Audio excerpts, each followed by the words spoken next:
திருமுருகா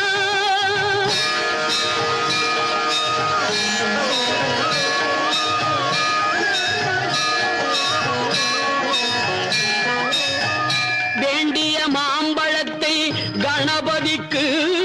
அந்த வெள்ளி பனித்தலையர் கொடுத்ததற்கு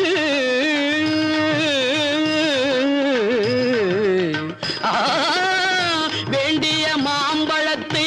கணபதிக்கு அந்த வெள்ளி பனித்தலையர் கொடுத்ததற்கு ஆண்டியின் கோலமுற்று மலை மீது ஆண்டியின் கோலமுற்று மலை மீது